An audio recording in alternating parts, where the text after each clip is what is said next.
Bugungi 10 talik blitz savolimiz aktrisa Feruza Mansurova uchun. Feruza opa, tayyormisiz? Tayyorman. Aktyor uchun tipaj yoki diplom muhim? Aktyor uchun menimcha birinchi tipaj muhim deb hisoblayman. Ikkinchisi, faqat aktyorlikdan kelgan daromad bilan boy bo'lish mumkinmi? Endi bu meni shaxsiy fikrim. Faqat aktyorlikdan kelgan daromad bilan bir to'la to'kinlik, bir boy bo'lib yashash mumkin emas. Baribir u bilan bir vaqt o'zida qanaqadir biznesni ham olib ketish kerak. Qaysi rolingizni ko'pchilik ijro etmasligingizni aytadi yoki so'raydi? Shu ko'proq salbiy rollarda o'ynaganim uchun ko'pchilik mana shu muxlislarimiz, tanishlarimiz aytishadi, hadeb salbiy rolda o'ynayvermang, juda yomon ko'rib qolyapmiz deyishadi. Sizga qaysi proyekt ko'proq qiziqtiradi? Reklama, klip, serial, kino? Endi menga proyektlardan agar uchalasidan bir kunda agar nima taklif tushib qoladigan bo'lsa, reklamani tanlayman. Qaysi san'atkorga taqlid qilish yoki o'xshashni istagan bo'lardingiz?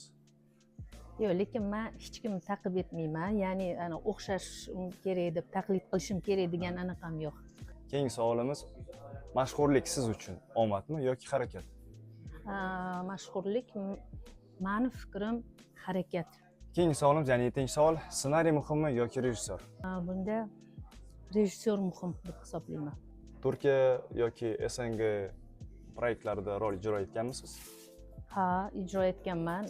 2012-yildan beri 6 yil men turk filmida ijro etganman. Arka sokaklar filmida, lekin o'sha film menga juda ham katta bir motivatsiya bergan, vatanga qiziqish haqida, vatanni himoya qilish, farzandini, hatto vatanni himoya qiladigan darajadagi bir katta mavzu yoritilgan. Shu filmda ijro etganman.